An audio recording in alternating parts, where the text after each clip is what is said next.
teman-teman pemuda, bahkan pun teman-teman remaja, bahkan teman-teman pembina remaja yang dikasihi dan diberkati oleh Tuhan kita Yesus Kristus. Pada saat ini kita akan membaca Alkitab, bahkan pun merenungkannya. Saya mengajak kita sebelum kita membaca dan merenungkan firman Tuhan, kita akan berdoa. Mari berdoa. Kami bersyukur dan berterima kasih kepadamu ya Tuhan, untuk berkat cinta kasih-Mu di dalam kehidupan kami yang kami masih rasakan sampai saat ini. Kami bersyukur karena kami boleh melaksanakan aktivitas kami masing-masing, dan kami boleh dihentar untuk duduk di tempat kami masing-masing, di rumah kami masing-masing, dan di dalamnya kami akan membaca, bahkan pun mendengarkan sabda firman-Mu. Engkau memberkati kami, Engkau tuntun kami, Engkau berikan hikmat kepada kami, agar supaya kami boleh membaca, bahkan pun memahami firman-Mu.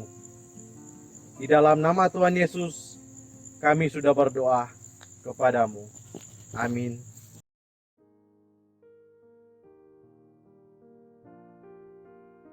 Pembacaan Alkitab kita pada saat ini yang saya ambil dalam Perjanjian Lama, dalam 2 Tawarik pasal 34 ayat 1 hingga ayatnya yang ke-7.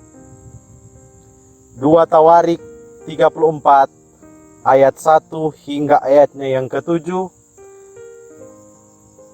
yang diberi tema Raja Yosia, pembaharuan yang dilakukan Yosia. Yosia berumur 8 tahun pada waktu ia menjadi raja, dan 31 tahun lamanya ia memerintah di Yerusalem. Ia melakukan apa yang benar di mata Tuhan, dan hidup seperti Daud bapa leluhurnya, dan tidak menyimpang ke kanan atau ke kiri.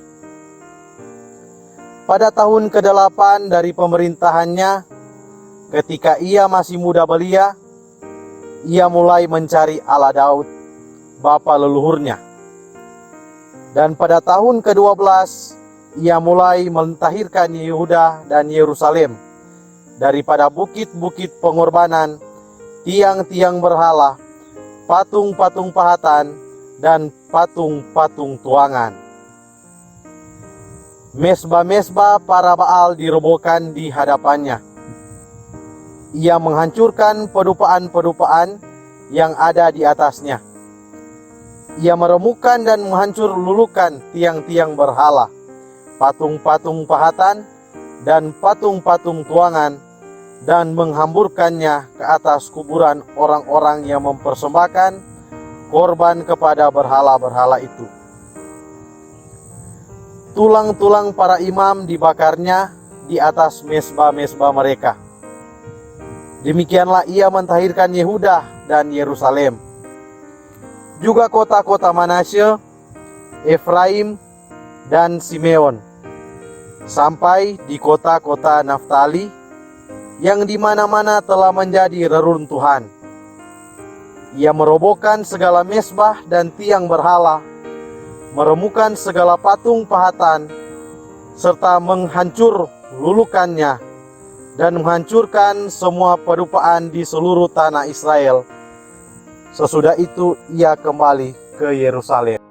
Demikianlah pembacaan Alkitab kita pada saat ini.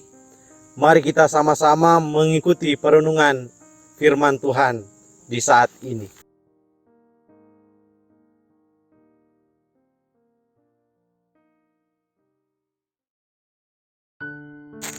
Teman-teman pemuda, bahkan pun pembina remaja dan adik-adik remaja yang dikasihi dan diberkati oleh Tuhan kita Yesus Kristus, ketika kita boleh membaca Alkitab, saat ini kita akan merenungkannya dengan pembacaan yang telah kita baca tadi di dalam kitab 2 Tawarik 34 ayat 1 hingga ayatnya yang ke-7.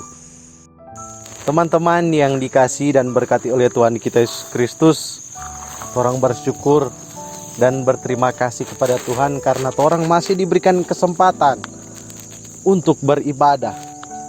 Karena orang pikir di tengah-tengah pandemi COVID-19 ini banyak tekanan di dalam kehidupan kita.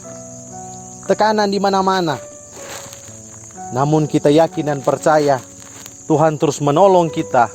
Tuhan terus memampukan kita untuk menjalankan aktivitas kita pada saat ini. Di tempat lain, banyak teman-teman kita yang ingin merindukan untuk beribadah. Namun mereka tidak mendapatkan kesempatan, tidak diberikan kesempatan untuk beribadah.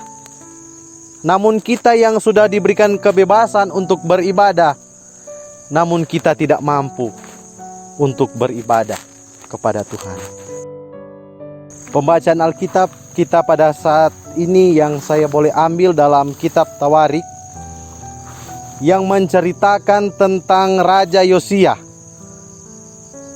yang dia yang masih muda, yang taat kepada Allah, yang setia, bahkan pun jujur kepada Tuhan. Penulis kitab Tawarik menegaskan bahwa Yosia adalah seorang yang sudah membuat suatu perubahan radikal dalam hal keyakinan dengan menempatkan sebagai seorang yang sangat taat kepada Allah dan melakukan hal yang benar, bahkan tidak menyimpang ke kanan atau ke kiri. Tentang hal itu kita terbantu dengan penjelasan bahwa Yosia pada umur 16 tahun atau pada tahun ke-8 pemerintahannya, dia melakukan suatu usaha belajar tentang ketetapan-ketetapan dan peraturan Allah. Itu berarti usaha yang dilakukan dalam usia yang relatif muda ataupun masih remaja.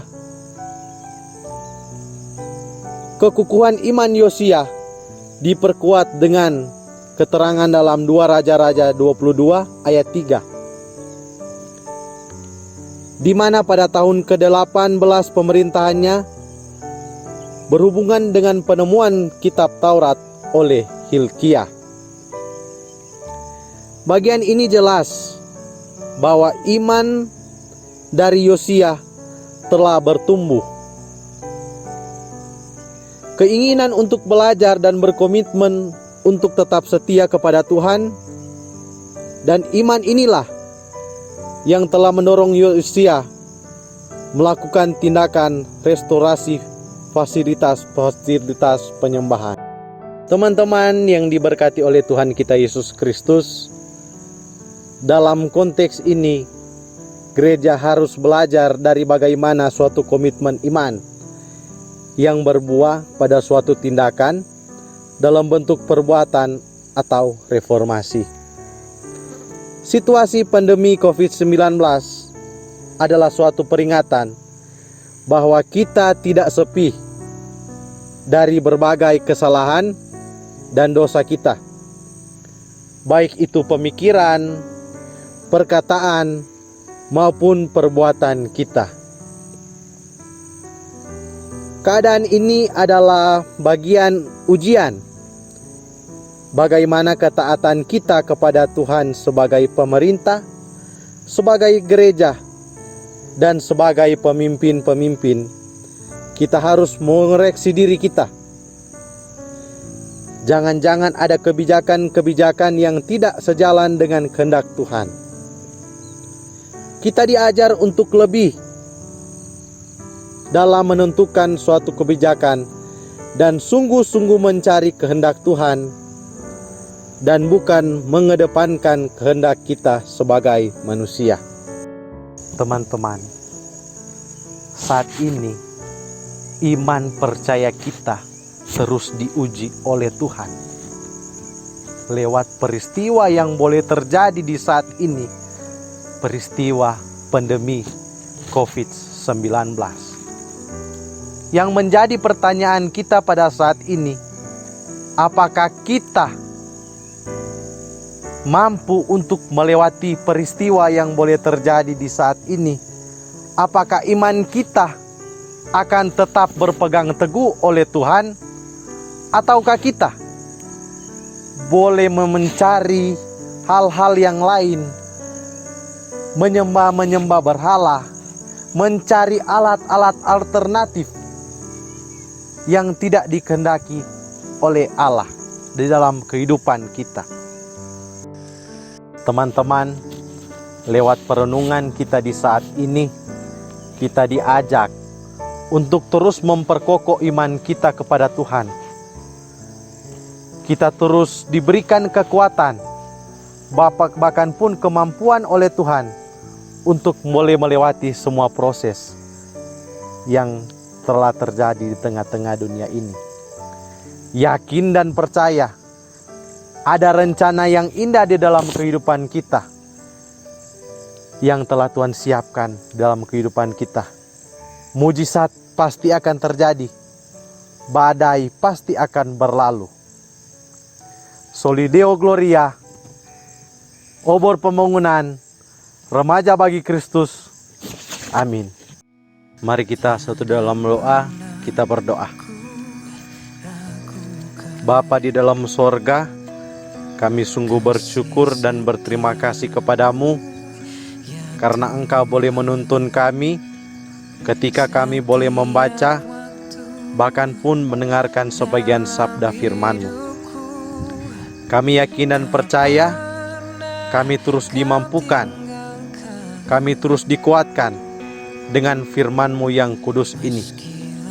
Bahkan pun kami terus diteguhkan di tengah-tengah pandemi COVID-19 ini. Kami yakin dan percaya iman kami akan terus diperkuat oleh-Mu ya Tuhan. Kami juga berdoa untuk kami sebagai Komisi Pemuda dan Komisi Remaja. Ketika kami boleh menjalankan tugas dan tanggung jawab kami masing-masing, Engkau terus menuntun kami. Engkau terus memberikan hikmat kepada kami, memberikan kemampuan kepada kami, agar supaya kami boleh menjalankan tugas dan tanggung jawab kami dengan begitu baik, seturut dengan kehendak-Mu saja. Juga kami berdoa kepadamu ya Tuhan, di tengah-tengah dunia ini boleh terjadi pandemi virus corona. Engkau memberkati agar supaya penyebaran virus corona boleh terhenti. Inilah doa kami yang kami boleh sampaikan kepadamu. Di dalam nama Tuhan Yesus, kami sudah boleh berdoa. Amin. Takkan ku goyah, sebab Yesus sertaku. Takkan ku goyah, sebab Yesus sertaku.